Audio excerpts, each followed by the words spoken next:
Oh, hi and welcome, everyone. We have just a few things to remember before we start. This is not an AA meeting. It is one member's take on the exact nature of the wrong as described on page 64 of the big AA Big Book, and the solutions found in the 12 steps. It's not an all share meeting, but we like to include shares or questions for Paul after he gives us his little riff. And today I'm going to go over to page 84 for step 10's presentations. Are you with me, Paul? Yep. This thought, middle of the page, this thought brings us to step 10, which suggests we continue to take personal inventory and set right any new mistakes as we go along. We vigorously commence this way of living as I'll be right back, all right? Make it go ahead. Okay. I'll be right back. We vigorously commence this way of living as we cleaned up the past. We have entered the world of the spirit. Our next function is to grow in understanding and effectiveness. This is not an overnight matter. It should continue for our lifetime. Continue to watch for selfishness, dishonesty, resentment, and fear. When these crop up, we ask God at once to remove them. We discuss them with someone immediately and make amends quickly if we've harmed anyone. Then we resolutely turn our thoughts to someone we can help. Love and tolerance of others is our code. And we have ceased fighting anything or anyone, even alcohol. For by this time, sanity will have returned. We will seldom be interested in liquor. If tempted, we recoil from it as from a hot flame. We react sanely and normally, and we find this has happened automatically. We will see that our new attitude towards liquor has been given us without any thought or effort on our part. It just comes. That is the miracle of it. We are not fighting it, neither are we avoiding temptation. We feel as though we have been placed in a position of neutrality, safe and protected. We have not even sworn off. Instead, the problem has been removed. It does not exist for us. We are neither cocky nor are we afraid. That is our experience. That is how we react as long as we keep in fit spiritual condition.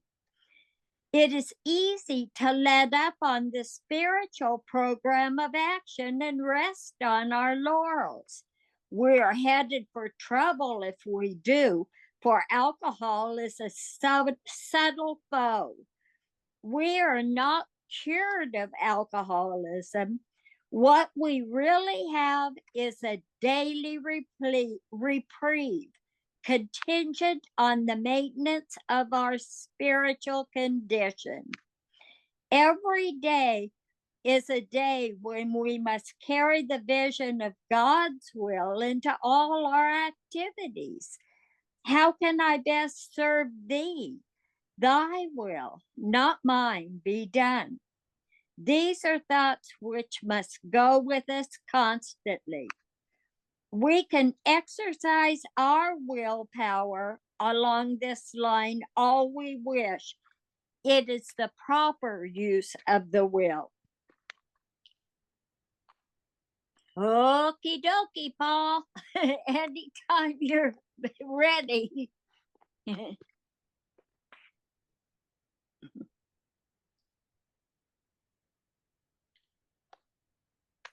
Mickey, Great reading, Mickey.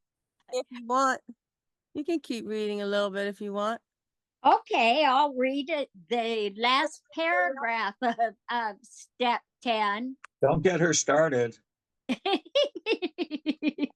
You know me, Steve. Much has already been said about receiving strength, inspiration, and direction from Him who has all knowledge and power. If we have carefully followed directions, we have begun to sense the flow of His Spirit into us. To some extent, we have become God conscious. We have begun to develop this vital sixth sense, but we must go further, and that means more action.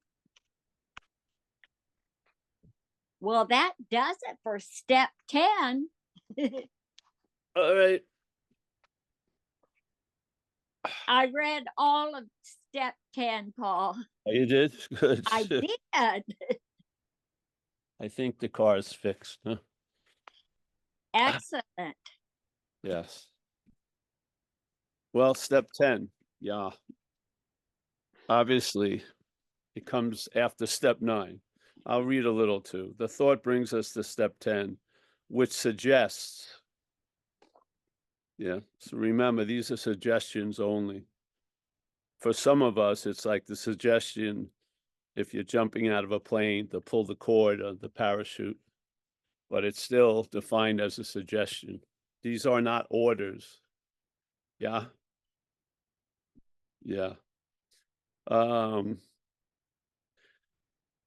This is very good, again, because you keep this, you look at this impersonal inventory, you recognize that movement called self, and if you recognize it before you do anything, there's no need for step 8 or 9. And then you set right, if you do step on people's toes, you make an amends. And amends obviously isn't saying you're sorry. It's committing for that behavior to be changed. Yeah. And that's what happens in this program. We don't change much. We get changed by the program. And it's not even the program, through the program. We get changed by the idea of the higher power. That's why it says when you read, where was that part? It basically says we want to. Oh yeah, we have entered the world of the spirit. Our new function is to grow in understanding and effectiveness. This is not an overnight matter. It should be for our lifetime. Continue to watch for selfishness, dishonesty, resentment, and fear, and maybe pin the source to the idea of self instead of you. Yeah? Why not? Has that view worked? That everything that comes through you is yours? Has it worked? Have you been able to beat yourself into another form of behavior?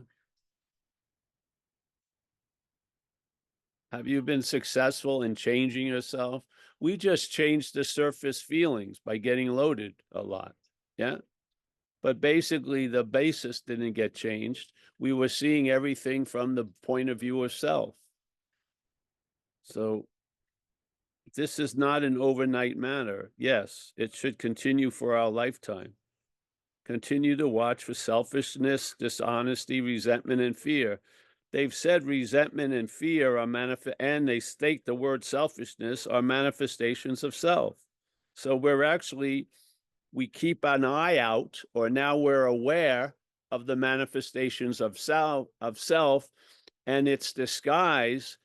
Us taking the manifestations to be ours that curtain has been drawn. It has been open. We have seen the truth. So now we continue, as it says, to watch for selfishness, dishonesty, resentment, and fear. And then again, because this is a reliance on a higher power program, when these crop up, we ask God at once to remove them. Yeah. We discuss them with someone immediately and make amends quickly if we have harmed anyone. Then we resolutely turn our thought to someone we can help. Love and tolerance of others is our code. And we have ceased fighting anything or anyone, even alcohol. For by this time, sanity will have returned. What's the sanity they're speaking about? I think it's very specific. It's the sanity that replaces the insanity that precedes the first drink. So a lot of times in earlier on the book, they said, if we didn't drink, this would all be academic. Yeah. And so this is bringing us to the point of not drinking. So this isn't about stopping. We're not starting. Yeah. So we don't have to really know thousands of ways to stop if you don't start. And so this is the condition I humbly feel is the condition of emotional sobriety, is you just don't start. Yeah. Yeah. So for this time, sanity will have returned. We will seldom be interested in liquor. If tempted, we recoil from it as from a hot flame. We react sanely and normally. That's an incredible event. And we will find that this has happened automatically. Wait, what? It happened automatically. We will see, and it's all about awareness. Yeah. We will see that our new attitude toward liquor has been given us without any thought or effort on our part.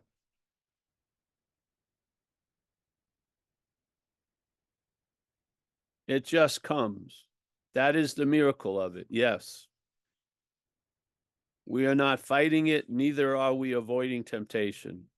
We feel as though we had been placed in a position of neutrality, safe and protected. Wow. Yeah. We have not even sworn off. Instead, the problem has been removed. Wow. It does not exist for us. We are neither cocky nor are we afraid. That is our experience. This is how we react as long as we keep in fit spiritual condition. Let's say you had a tumor, yeah? And you had an obsession of scratching that tumor. Yeah. And you've tried all of these miracle ways to stop scratching the tumor. Yeah. And, maybe you were successful for a day or two, but it seems like you always go back and find yourself scratching that tumor. What would happen if you just removed the tumor? Yeah. So you admit your powerlessness concerning stopping scratching the tumor. And therefore, what is the solution? Let the tumor be removed. Yeah. When it's removed, you may still have the urge to scratch it, but it ain't there. So that urge, which is energy, may be put to better use. Yeah. But instead, if we take ourselves literally to be the problem, we're like trying to stop scratching the tumor as the tumor. Yeah. When you see that you're not the problem can actually appear to you to be completely removed. Yeah. And then that urge looks to somewhere else to go. Yeah. So that energy that was constantly urging you and driving you and compelling you to scratch the tumor may be now used, if directed by the higher power, to be of help to other people. Yes. And to contribute to life and this and all that. Yeah. So we feel as though we had been placed in a position of neutrality. I still feel that way, don't you? I hope today. We feel as though we had been placed in a position of neutrality, safe and protected. We have not even sworn off. Having to swear off is not a position of neutrality. Yeah, it's you're in the battlefield. Yes, and you're probably going to lose if you believe it's going to be you that has to swear off. Our thing is to admit we can't swear off, and then then something other than us produces an effect that we can't produce, which is the problem will not exist for us anymore. Instead, the problem has been removed. It does not exist for us. Wow. Safe and protected. Can you imagine if you felt like that, eh?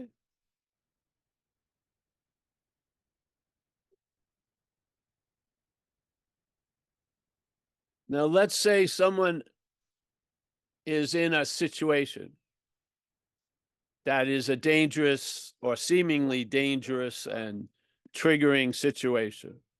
Yeah. And they want to get themselves in a position of neutrality, but they can't. Yes. So in that case, why not get out of that situation? Yeah. Why get out? Why stay in a situation if you can leave that's overwhelming to you? Yeah. God is not sending you out on a mission. Yeah. Just get the fuck out of the situation if possible. Yeah. And then the battle will be called off. And you probably will be put to better use somewhere else. So we have not even sworn off. Instead, the problem has been removed. It does not exist for us. That's incredible, eh? That's like giving someone you can donate to these places, they'll provide a cataract operation for somebody living in like a third world. And this person hasn't seen in a long time. Yeah. And suddenly they're given back the ability of sight. Isn't that incredible?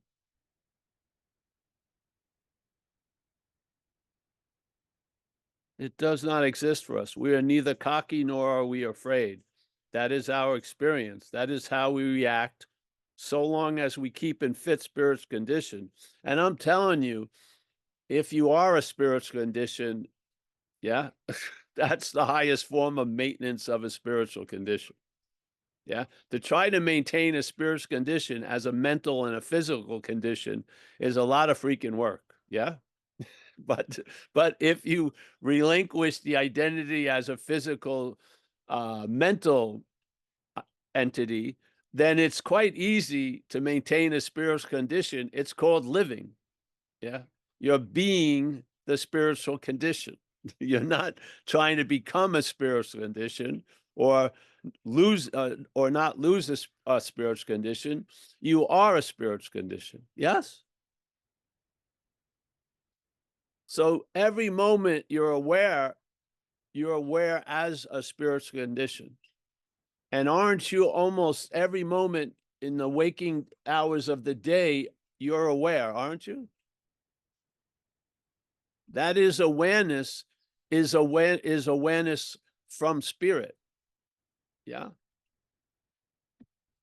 So to me, that is the highest form of maintenance of a spiritual condition, because it says all this stuff is dependent on a fit spiritual condition. Have you ever seen a mental state hold a fit spiritual condition for long? Have you? It's like trying to balance on 20 shaky blocks. Yeah. You got to be in a controlled environment like a retreat. And as soon as you leave the environment of the retreat, the mental state overrides everything. Yeah. So haven't we tried to be a spiritual condition as a mental condition? We have. There's a much easier way. Recognizing you're not a mental condition, you'll find your spirit, whatever that may mean to you. You'll find out. It will mean whatever it's going to mean to you. But the maintenance of a spiritual condition may be like taking 5 breaths when you're anxious, or it's not going to be like I have to go to a complete transformation of 3 weeks of isolation to become a spiritual condition again. So it is easy to let up on the spiritual program of action and rest on our laurels. We are headed for trouble if we do, for alcohol is a subtle foe. Do you believe alcohol is a subtle foe, or alcoholism? I mean, alcohol obviously is not a subtle foe. It's just a liquid, yeah? It's the ism that's the subtlety, yeah? We are not cured of alcoholism. What we really have is a daily reprieve contingent on the maintenance of our spiritual condition. Every day is a day when we must carry the vision of God's will into all our activities. Well, if you stop cherishing your opinions of what God's will is, you may have that event. You may feel that all day, that God's will is into all your activities. What's saying it ain't? It's your head, isn't it? Thy will, not mine, be done. And then you're going to find out thy will is done. Yeah. It's not going to be a hope for a future condition. You will see thy will is done. You will see it. There are thoughts. These are thoughts which must go with us constantly. I would bypass the thoughts. Yeah. And maybe it's just a sense or an intimacy that goes with you constantly. The thoughts are,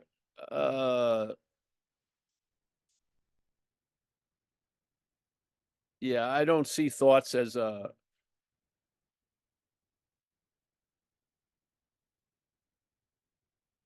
would say these are sentiments which will go with you constantly. Yeah.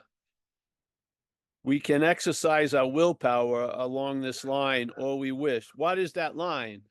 That we are going to be directed and not be the director. We are going to be used, not be the user. Yes. The spirit of this whole program is reliance on something greater than ourselves. So to be employed is to be used. Yeah. We have a new employer, which means there was an old employer. So we've always been used. Yeah.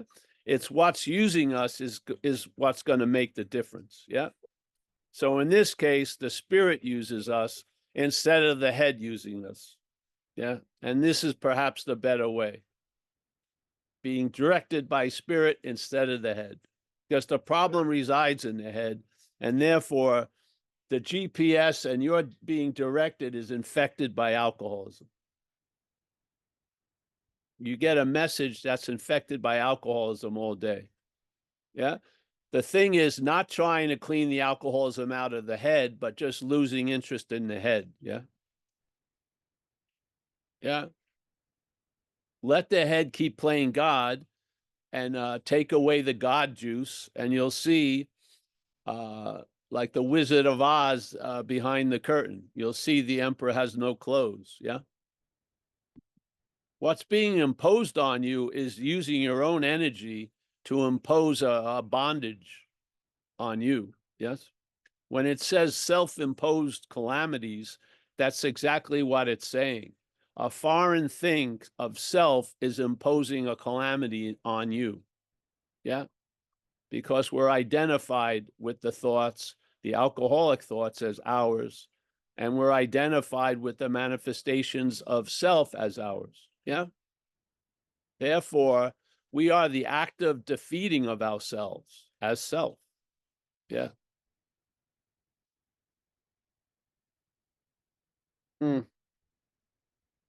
Did you really ever make self, this idea of self, like a service animal?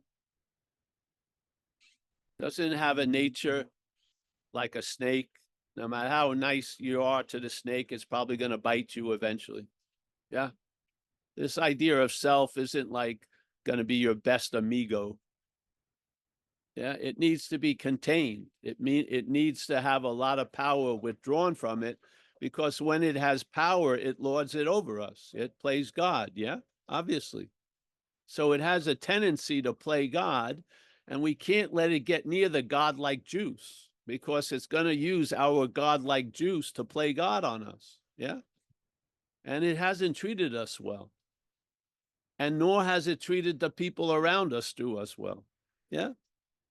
So we need a new regime, and this new regime is recognizing the old regime, yeah, and seeing it as not you. Yeah. It would be an incredible effort to try to transform the mental state into a spiritual state. I believe the program just diminishes the interest in the mental state, and you get more interested in the spiritual state. Yeah. And that becomes your new anchor, and it allows you to travel lighter through life, where the other caused you to travel heavier through life. Yeah. It's really simple in a way. In its working, it's super simple. In its recognition is the difficulty. Because if the problem is we're identified as the problem, we get caught in that thing of self trying to get out of self. Yeah. So the problem, unbeknownst to us, we have taken ourselves to be the problem, and we have a huge desire to get out of the problem as the problem. That's the bigger problem. Yeah. And this is what is revealed in AA. Yeah. Through the inventory and just through step 10, as it says here. Yeah. This stuff's going to happen the rest of your life. More is going to be revealed to us. Yeah, exactly. What mostly is revealed to me is what I'm not, actually. Yeah. That's what's revealed. I see how pernicious this infection is. Yeah. How it's sort of rooted into these little nooks and crannies. Yeah. And its playing God is extremely diverse in a weird way. It plays God on about little things and on big things. Yeah. Yeah. So more gets revealed. And I find if something is really whacks you, I bring it to step 6 and 7. That's all. Yeah. And then if you bring it to step 6 and 7, you don't do the act of 8 or 9 anymore, because you don't act out. So you don't need to make an amend. Yeah. All the fucking explosions just maybe in your head for 5 minutes. It doesn't end up with an 8-year prison sentence, because you don't do it. You don't follow it. So step 10, yes, continue to take inventory. Yeah. Some people here must maybe go to have to do a step 10 rarely, because the conditions have changed in their life. Yeah. They're not a Petri dish that self thrives in anymore. Their pH has been changed, and sort of service and gratitude and honor, that stuff is thriving in you. Yeah. So the idea of I have to do amends or do 10 steps, sometimes I got nothing to inventory. It would, if I wanted to keep looking for it, that would be a form of obsession with self. I just, I don't have much going on.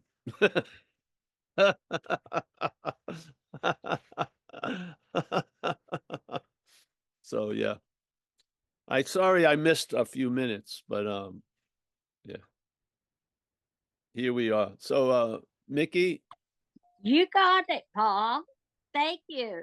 I don't know if I covered everything. I think I did. Sure you did.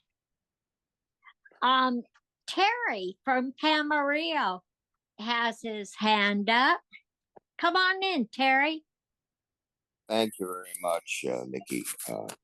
Thanks for Paul. the talk, Paul.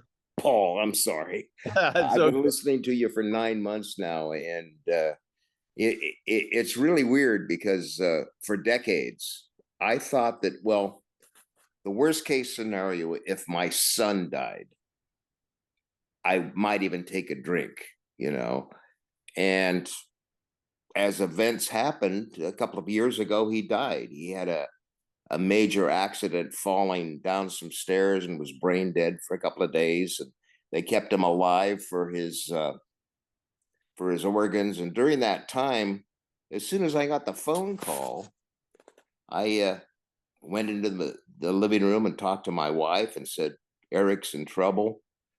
And a minute or two later, I called my sponsor, let him know. And all through that 3 or 4 day period when they were waiting to harvest his organs, I never thought about taking a drink. And I think that's when I realized that the problem had been removed. That's the date that, if I wanted to affix a date to it. Yeah. And I've always loved your concept of the idea that self is outside of me. It's a parasite, and it evades me from time to time. And the manifestations of self that you talk about, I've also added all my character defects, which is just another manifestation of self. And I know that listening to you over the last 9 months, you've talked about, instead of going to step 10 as the activator, you go to 7, which is great, because there's a line in an old book in Akron, in the Akron manual, that says there are several roads between New York and Chicago, but they all lead to Chicago. And I think that's the essence of why I keep coming back to you, because you have a unique perspective on the steps, which has enriched my life as being in the program for several decades. So it's always good to see everybody on your podcast. Thank you very much. thank you, brother. Yeah, and we appreciate your presence here. Hey, I wanted to read one paragraph. I just checked it out here. Much has already been said about receiving strength, inspiration, and direction from him, or from, I like the higher power, who has all knowledge and power. And if we have carefully followed directions, we have begun to sense the flow of his spirit into us. Yes. To some extent, we have become God conscious instead of self-conscious. And that's really, you could use those terms to say the shift of the balance of interest. Yeah. We may have been interested in God, but we were interested in God from self-conscious. Yeah. So now we have lost interest in self, and now we're in God conscious. So we're not looking for God conscious, we're looking from God conscious. Yeah. It's beautiful in a way, because most people think they're self-conscious. Yeah. And some of us are too self-conscious. In other words, there's a huge obsession with the miscellaneous shit in the head. Yeah. And there's an absorption factor. That's self-conscious. God conscious, things flow the other way, so to speak. Yeah. You lose interest in your little plans and designs, and you gain interest in something else's larger plans and designs. So in a sense, we have the migration is from self-conscious to God conscious. Yeah. If you don't like the word God conscious, let's say I am conscious or whatever, doesn't matter. But the feeling of it does to me right now. Yeah. So there's a shift. Conscious is in both statements, right? So consciousness is our nature, let's say. And our nature can be either self-conscious or God conscious. Many of us have taken the road and been driven down the road of self-consciousness. Yeah. And that experience was sufficient enough to open us up for a change. Yeah. The disillusionment was so deep that, that pitiful, incomprehensible demoralization was so deep, it opened us up. And then life introduced us to recovery for the way out, so to speak. Yeah. And then we've been in a process where our interest and attention has moved from God conscious to self-conscious, because we are the consciousness, yes, in a way. Yeah. So we are that which is going to be awake to something. It's the something that we have been awake to, which is producing our experiences here. So many of us have been uber awake to self, which has made us unconscious of God, so to speak. Yeah. So our consciousness being absorbed in this idea of me all day, I, me, mine, has made it seemingly the state of being unconscious to the bigger event. Yeah. And it's run its course, and we have come out of that tunnel, and we're now in the panoramic highway, so to speak, that we're trudging. Yeah. And in that case, we went in that tunnel, self-conscious, and now we're living outside of that tunnel, God-conscious. But the nature hasn't changed. We're conscious. Yeah. It's what we're conscious of or as is going to determine the narration you're going to live in this life. Yeah. And this program, I feel, is the most successful transition from self-conscious to God-conscious that there is. Humbly. Yeah, humbly. I truly believe this way of life, drunk or not, is just it gives so much that every one of us as an action figure needs, like a sense of purpose, community, da da da da da. I mean, it's an incredible full service event. And many of us are now in the habit of being God conscious, because the habit of being self-conscious has been broken. Yeah. And we're not afraid of it. As it said there, we're not afraid. We're not cocky about it or afraid, but we are in a sense of safe and protected. Yeah.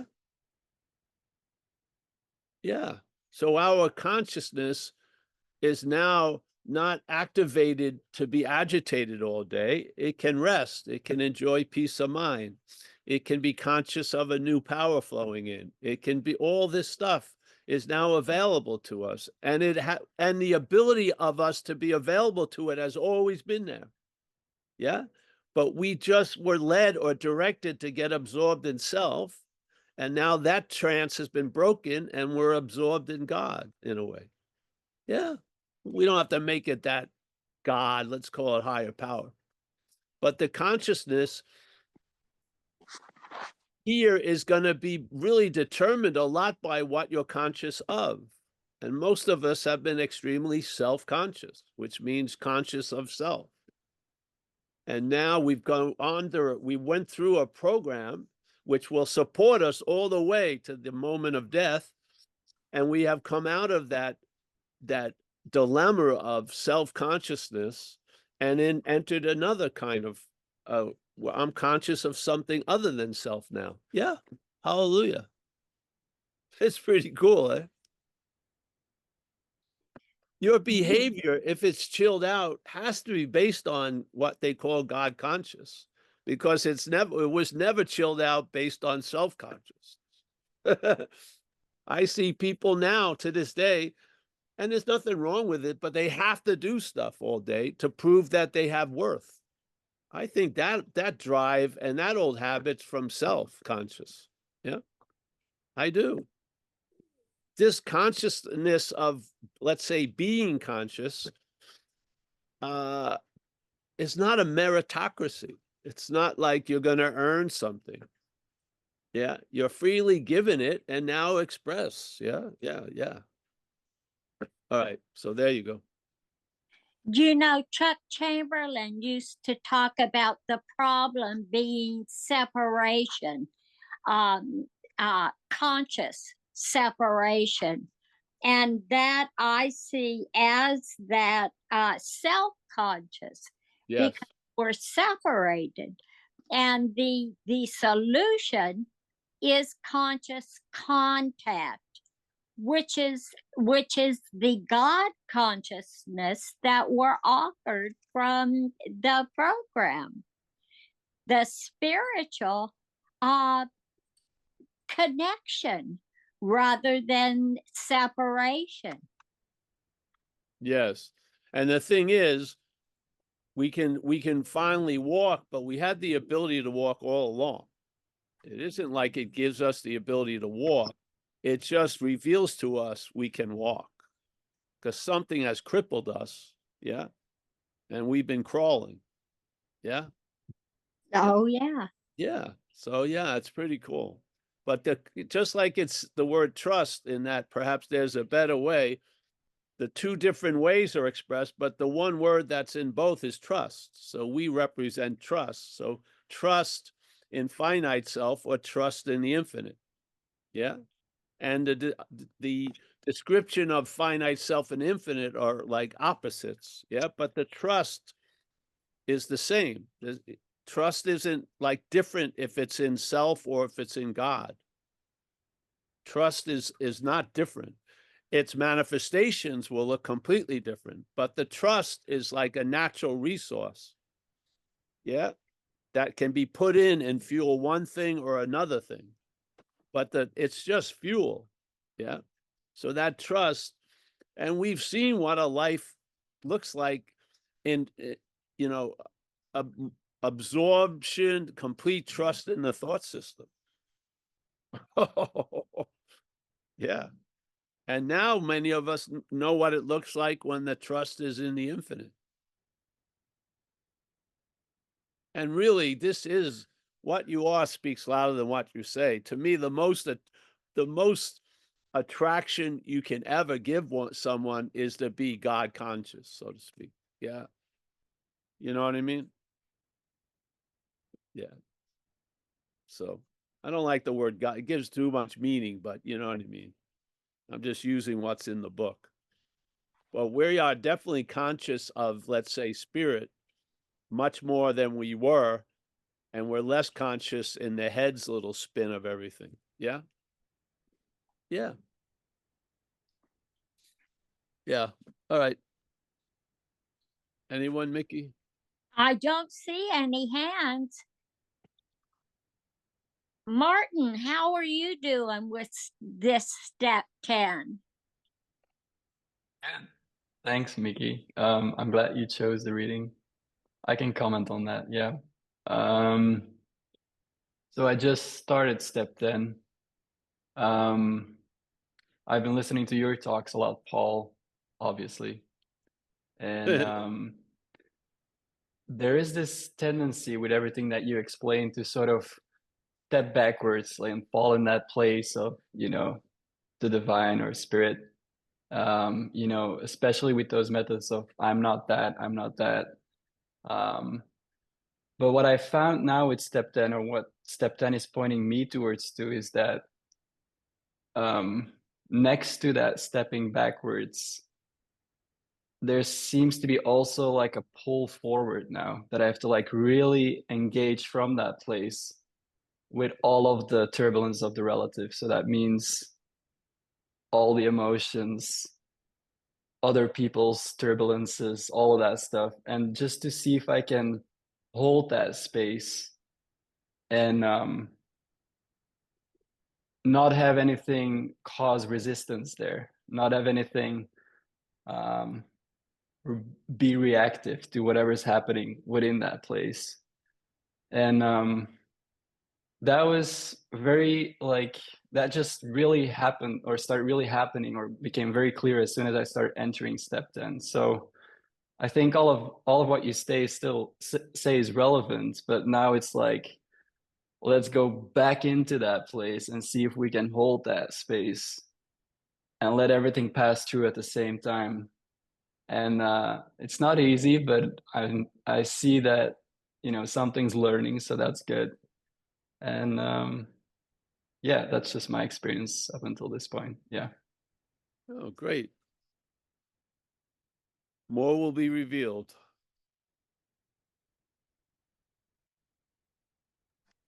And it always is, isn't it? Yes, it's great. Anybody have a comment or a question to ask Paul?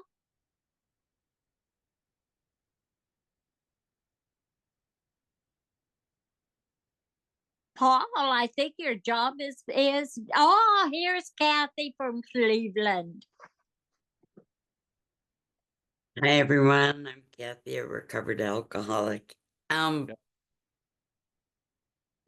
You know, for me, step 10,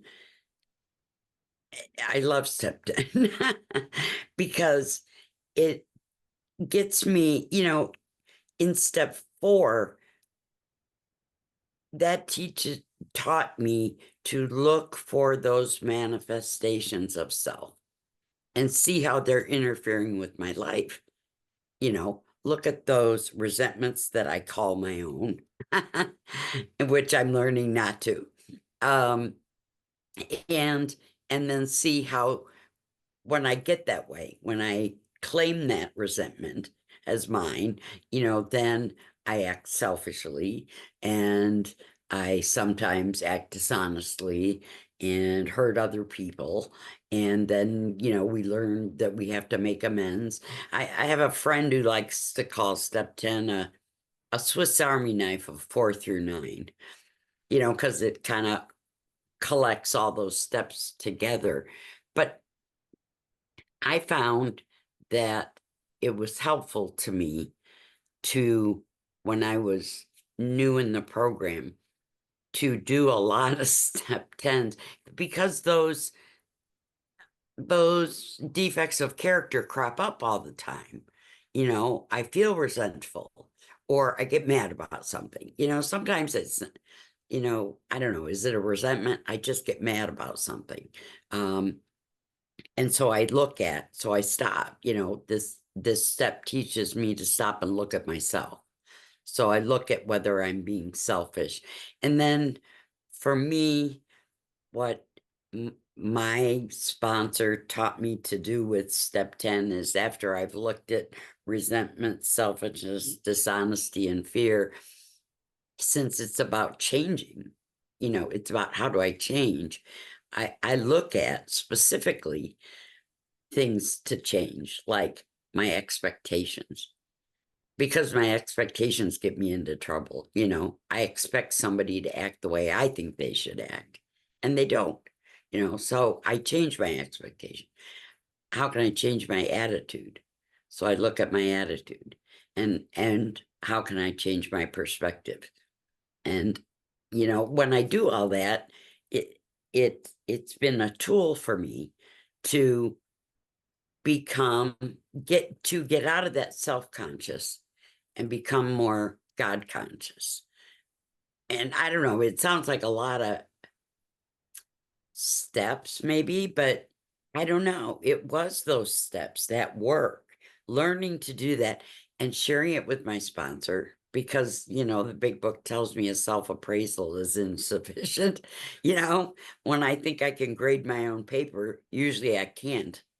And so that's why I need to talk to my sponsor about it, you know, and kind of get their take on it.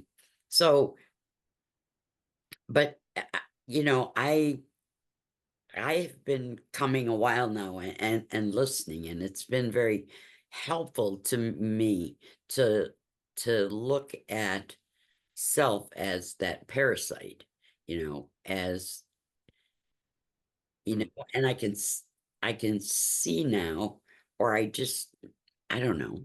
I was gonna say I can see now where when self takes over my thinking, my thoughts, or, you know, and so I can let go of that and not let self take over my thinking, and let the higher power take over. And I find, you know, that I am in that place of neutrality. And I, I don't really get resentments anymore, they just don't crop up. And when they do, I use 6 and 7, I ask God to remove that impatience, that intolerance I'm feeling, and go on from there. But so I don't know. I guess I just wanted to say that to me, the 10th step is a very useful tool to learn to get out of self, I guess. I guess that's what I'm trying to say. So, but that's all. Thank you. Well, thank you. Well, this is what happens. New possibilities, and both of the last two people have shared how they dance with new possibilities. Yeah, this is part of the whole program, is sharing how it works. Yeah. Yeah. Yeah. To me, with the 10, when I first did it, I did it religiously the first few years of my sobriety. It was like, when you go, well, hopefully you don't, but when you're in like the police station and they have these police artists and they try to make a drawing of the culprit, yeah? A facsimile. And if you take a look at it, then maybe you'll be able to recognize it when you see the person again. But step 10 would be like constantly having that picture refined and seeing it over and over again. So I started to really get that this was a foreign installment that was affecting me. It wasn't me affecting me. Yeah. And the more drawings of the police artist, and the more I looked at them, the clearer I got to see what had defeated me. So I feel, yeah, the point for me was I did a lot of steps 10s so that I didn't have to do any more step 10s. A lot of people just don't do any step 10s and they really need to do them. But Yeah, I sort of outgrew it. Yeah. Yeah. So that's my Mickey experience. said one time to me, and I found it very helpful. Mickey said, we work the steps until the steps work us. Yes. And that's what that's what happened. I kept working 10 until like 10 works me now. Exactly. And if you see it that way, for the way we as an action figure would look at the steps would be doing them, working them. Yes. That which is coming through the steps doesn't have that same look. It's not all about doing with the higher power. It's more about giving and receiving. But when we're the emphasis, we've got to do ourselves out of the doing. Yeah. But that which is bringing us out of it isn't a doer, it's a being. Yeah. You see the difference? So when you're doing the steps, it's different than when the steps are doing you. Because then what's coming through the steps is doing it instead of you trying to connect with that through the steps. Yeah. So this is why in the beginning you have to do the steps so that they start doing you, which you're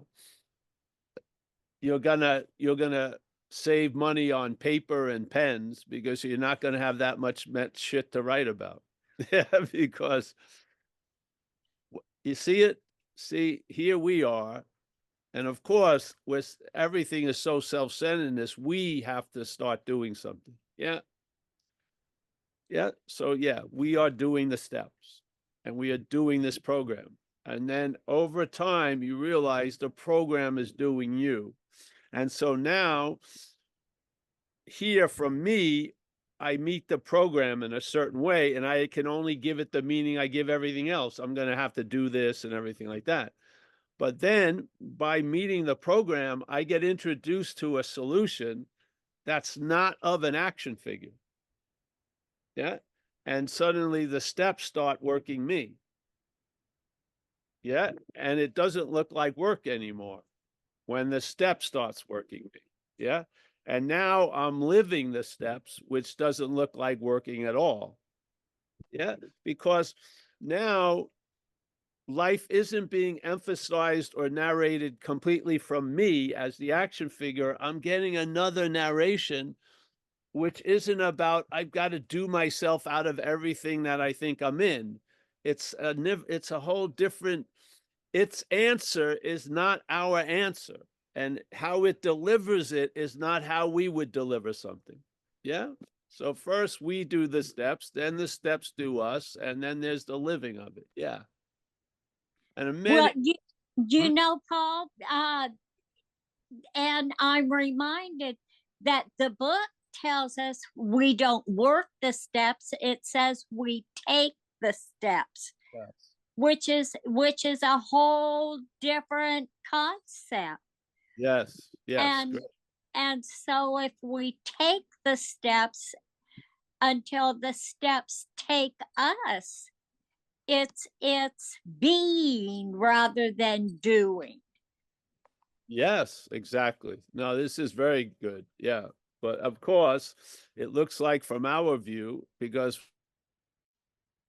we're like a hammer, we only see nails. So from us, it seems like work because I've got to do something. But from the solution, it's not work. It's a being restored, basically. You're being restored and you're outgrowing. It's a different event than how we would see it as an action figure. Yeah, it's beautiful. So It's a whole new identity. a whole new way, yeah, of interfacing with life. Yes. Like not every situation is you doing yourself into or out of. It's seeing things. Yeah. Yeah. So yeah, I like that it's a process where you're doing the steps, then the steps are doing you, and then you're living the steps. Yes, I'd say that is a really good description. Because when we first get introduced to steps, we can only see it the way we see everything else. What is it that I've got to do or not do? But the steps Yeah. don't see it that way. And it's the doing and being the doer, that identity. Yes, so the solution doesn't see things that way. And so it starts giving us free samples of how it sees things. And then there can be a comparison of how I see things and how this new download sees things. And you may see that it's got much more of a panoramic view than your myopic view. Yeah. This is what happened quickly with me with the higher power of your own understanding. It was very quick. I realized I don't want to have a higher power of my own understanding. I'd much rather have a higher power of its own understanding. It was a very quick progression. Yeah. Well, my understanding arises out of thoughts, which is that whole bondage of self again. That's like trying to contain a mural with a very small frame. Yes. Oh yeah. So yeah, that was a very quick progression of higher power of my own understanding and then a higher power of its own understanding. Yeah, I'm with that. Yes. Same thing. Yeah. Of course, we don't know any better. When we come in, we're seeing everything as how it pertains to us and how it must act the same way as we do. Like nothing can be given without doing something to get it. No, but so much is given freely here. Yeah. And the proportions are way out of whack. You do such a little and you get back so much. Yeah. So we're being introduced to a whole new pay scale and balance and, and how things are really. And this old view, which isn't, it doesn't look like it's the cause of the itches but it allows all the itches to be there. Yeah. And we have usually no idea what self-centeredness as a whole is. It's a way of looking at everything in a particular way. And there are so many other options available. Yeah. Yeah. Yeah. But not to it. So when we lose interest in it, we are open to other possibilities and other options. Yes. It's kind of a discovery of the source. It is, and the thing is, and the inability of what we were taking ourselves to be, it just can't climb those stairway to heaven. It just can't do it. Yeah, it's gonna, yeah, and in that admittance, can be a great shift, and so therefore it uses how we are, which is some doing, to bring us to a state of being. And what state that is what they call God conscious here. Yeah. Yeah. Yeah. And then you really get the flavor of it happens automatically with no thought or effort on your part. How many people as people think that? They don't feel that. They feel nothing's happening automatically without any thought or effort on their part. They're fucking managing and controlling constantly. That's that old pair of glasses, huh? Yeah. So, yeah, this is nice. Thank you. And You know, Paul, Mike had his hand up. I don't know if Mike wanted to say anything. Mike M. Yeah. Yeah. Yeah. Come on in, Mike. And then we'll end with Mike today. Hey, Paul. Thank you, Mickey, for the reading. And thanks, Mike, for always being here and making sure this exists. Oh, yeah. I was thinking about how it says this becomes a working part of the mind in step 11. And as you were reading, Mickey, I was like, this really has become a working part of the mind without any thought or effort on my part. And that's the glory of this. Because like you were saying, Paul, like I really tried to be spiritual and practice these spiritual principles and kind of white knuckling through the day by playing God by using spiritual principles. And I didn't know that. I thought that's what we did. And maybe that is what we do in the beginning to have a new experience with surrender, I guess, or being surrendered. So it's a beautiful thing when the steps do start to work us. And right, we take them, right? And even in the prayers, like, God, please remove my fear, direct my attention to what you would have me be, not do. Fuck, I know what to do, and I keep fucking things up because I think I know what to do. So, yeah, I'm having a great experience. And the more we have this platform to talk about this, it just re-implements the practice of this, and it trickles in, keeps trickling into the matrix. So throughout the day, we kind of know where to go automatically. Because if I got to use a lot of thought and effort in my relationship and my money affairs and driving, like if that's going to be thought or effort, it's not to say I'm going to drink or use, but who wants that misery and burning energy foolishly? So I'm very stoked that not just that the program exists, that you dissect this thing in a way that's palatable in small spoonfuls. You know what I mean? And we get to just show up here and dissect a small part of the book that ends up being such a big experience for a lot of people because I don't know. The book's not antiquated, obviously, but I think it's always good to have somebody break the book down with a working knowledge who's really done this stuff. And that's the people that introduced me to this. And little by slowly, that experience bleeds through me and then helps other people. And that's what this is really about. So thanks again, buddy. Hope you're having a good time up there today. It looks nice. Yeah, it's very nice here. Yeah, thank you, man. I'm really happy we had some fun in Italy and stuff. Everyone else, Kathleen. Oh, I'm gonna say goodbye to everyone. Michael Stacy, my main man in Madeira. Mickey Smith, our lifelong greeter. Steve in San Diego. Nice to see you again, Steve. Kathy L. Cleveland, thanks for the share. Terry, thank you for your share. Rico Cruz. Martin, thanks for your share and everything. Axel, nice to see you. Danu and Maria, nice to see you too. I don't know. I can't see you big enough yet, but whatever. I hope to see you again. if I haven't. Roman Mueller. At the radiator. Yeah, it's getting there. Yeah. We got Melody in Phoenix. Hey, Melody. Tom in Tacoma. Nice to see you, Tom.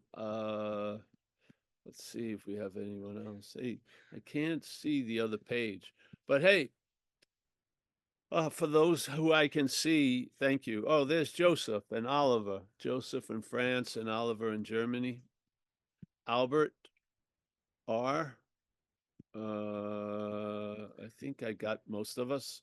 Hey, thank you. We're here later on at 4:30 Pacific time on Tuesdays. And if you're interested, if you go to Zen Bitch Slap event page, all the Zooms are there.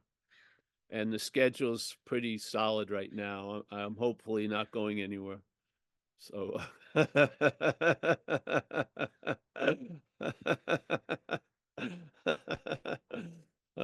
hey, it's a pleasure. See everyone. I hope to see you soon. Bye-bye. Thanks, Paul.